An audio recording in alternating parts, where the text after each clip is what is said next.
बिस्मिल्लाहिर्रहमानिर्रहीम अस्सलामु अलैकुम।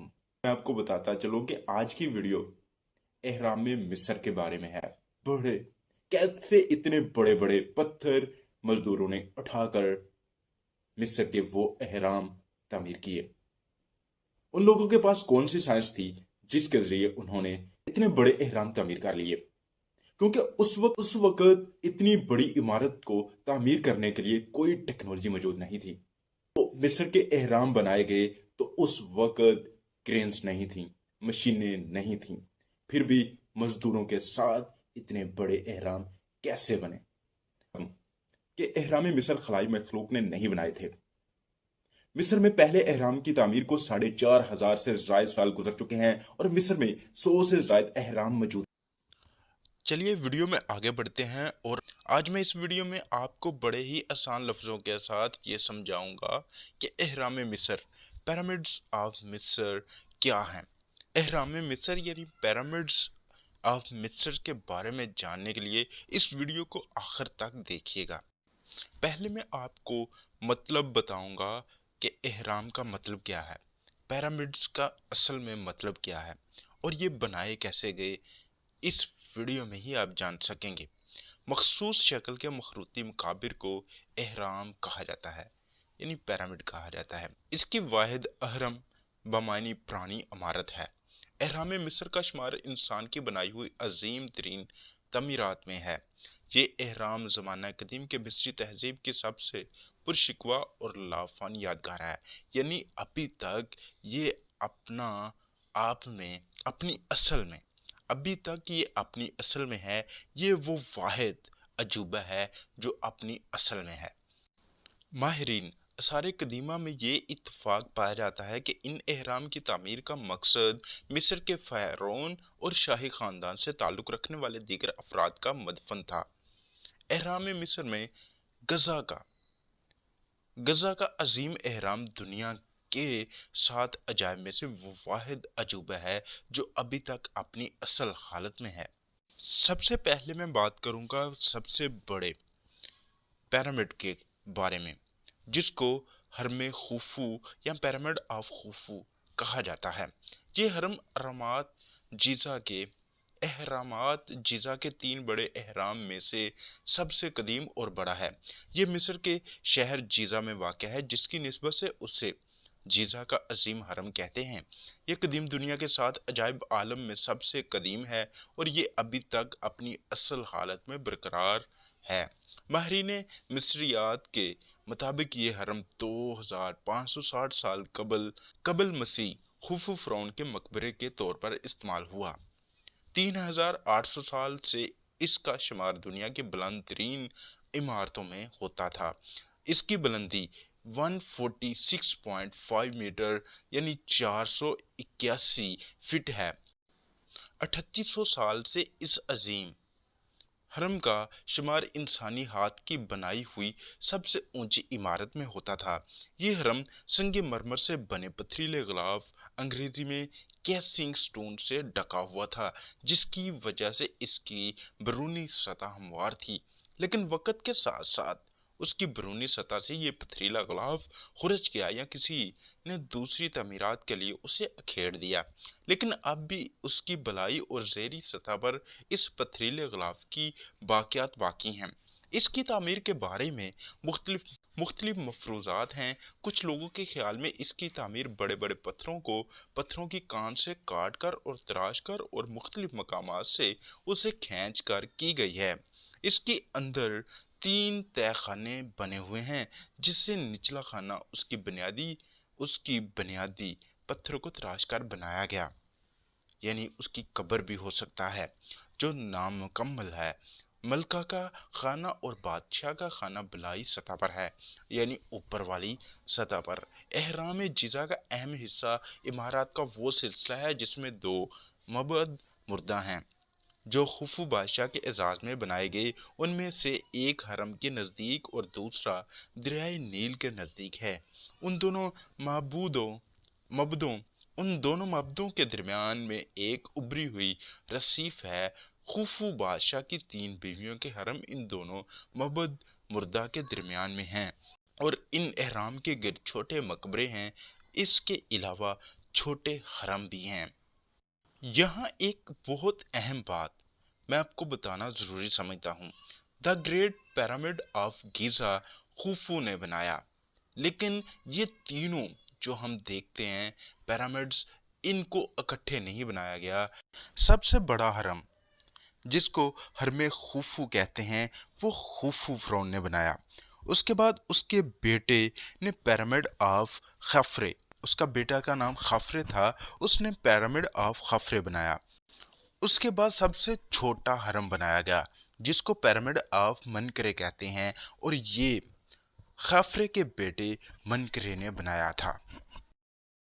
पिरामिड्स ऑफ मिस्र की तामीर और उनमें इस्तेमाल किए गए सामान, पैमाइश की दुरुस्तगी, उन इमारतों की अजमत और कारीगरी और इससे मुतालिक दूसरे राजों ने साइंसदानों और माहिरीन को हैरान कर रखा है, जो सदियों से उन पर गौर व फिक्र कर रहे हैं।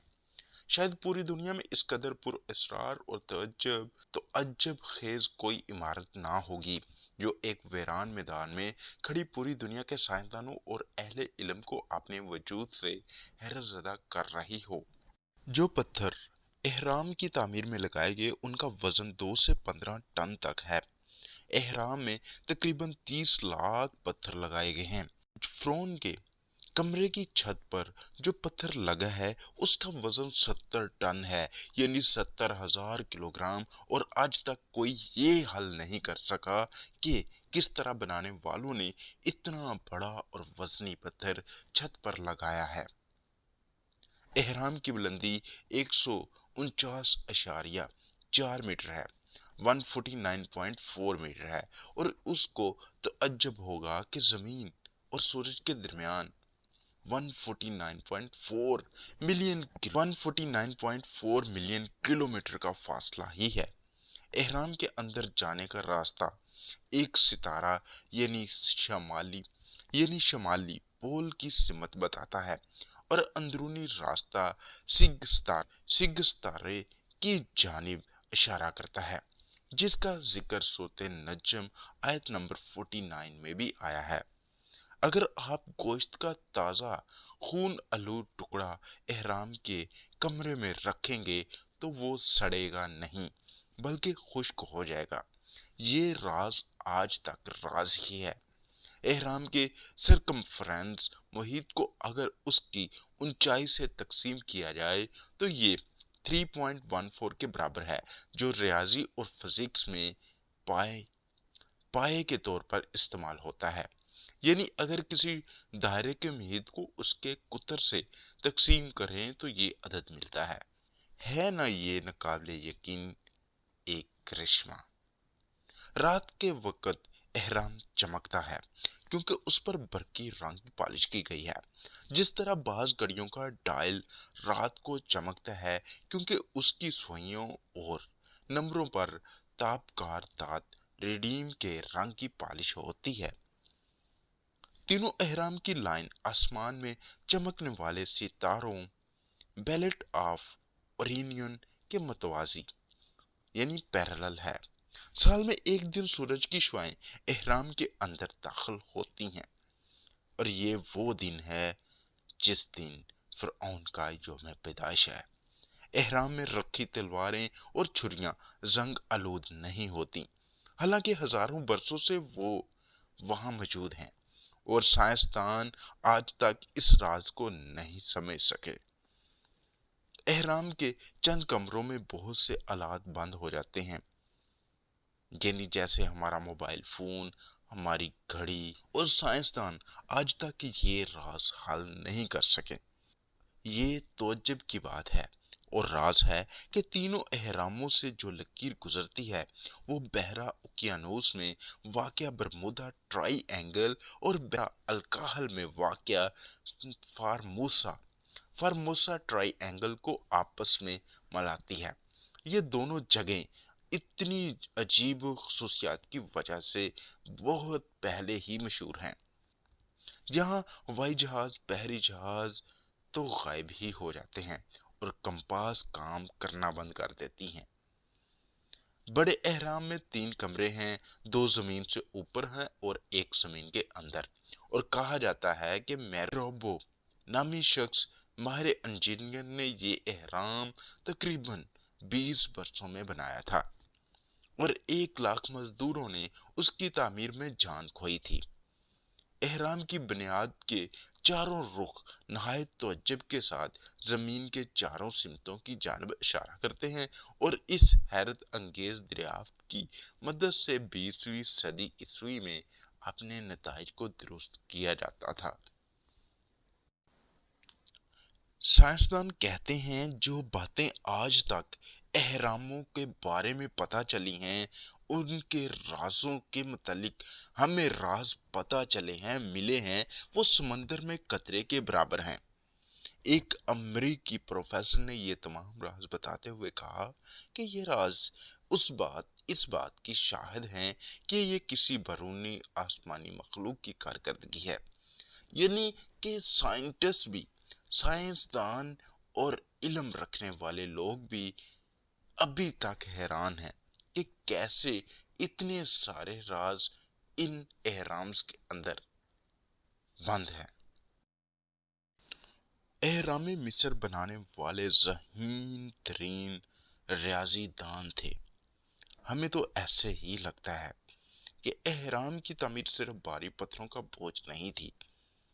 جنہوں نے پتھروں کے ٹکڑوں کی تعداد کا حساب لگایا تاکہ اہرام کی جگہ پر لے جایا جا سکے اور یہ بھی تعین کیا کہ زمین میں کوئی ڈھال تو نہیں۔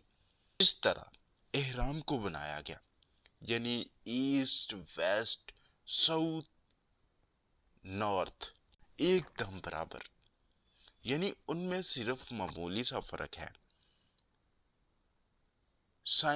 آج کے سائنسدان یہ خیال کرتے ہیں کہ ہو سکتا ہے انہوں نے سورج کی مدد سے یہ حساب لگا لیا ہو کہ مشرق، مغرب، شمال اور جنوب یہ چاروں سائڈیں برابر ہوں۔ یا تو سورج کی مدد سے یہ بنایا گیا اس طرح سے، یا پھر رات کو نکلنے والے ستاروں پر سرچ کرنے کے بعد اس نتیجے پہ پہنچے اور ان کا رخ بالکل ایکول رکھا گیا۔ ہم نے فلموں اور ڈراموں میں دیکھا کہ جو مزدور اہرام مصر کی تیاری میں حصہ لے رہے تھے ان پر بہت ظلم و ستم کیا گیا، لیکن حقیقت میں ایسا نہیں ہے۔ سائنسدان تحقیق کے بعد ان لوگوں کو پتا چلا، یعنی سائنسدانوں کو پتا چلا کہ اہرام بنانے والے مزدوروں کے دھاتوں میں بطخوں، بھیڑوں، خنزیروں اور گائے کے باقیات سے پتا چلتا ہے کہ اہرام بنانے والے گوشت، روٹی اور دیسی گھی وغیرہ، دودھ وغیرہ پیتے تھے، یعنی وہ بھرپور انداز میں خوراک کا استعمال کرتے تھے اور بہت مضبوط جسم کے وہ حامل تھے۔ یہاں ایک میں بات آپ لوگوں کے ساتھ شیئر کرنا چاہتا ہوں کہ جب بھی میں مصر کے اہراموں کے بارے میں سوچتا ہوں یا ان کے بارے میں دیکھتا ہوں تو مجھ میں ایک دہشت سی پیدا ہو جاتی ہے، یعنی مجھے ڈر لگنا شروع ہو جاتا ہے۔ اگر آپ لوگوں کو میری یہ ویڈیو اچھی لگی ہے تو اس ویڈیو کو لائک اور میرے چینل کو بھی سبسکرائب کر لیں تاکہ میری کوئی بھی نئی ویڈیو آئے گی تو آپ لوگوں کے پاس سب سے پہلے پہنچے گی۔ جہاں بھی رہیے خوش رہیے، اپنا خیال رکھیے۔ مجھے دے اجازت، اس ویڈیو میں یہاں تک ہی۔ Bye bye.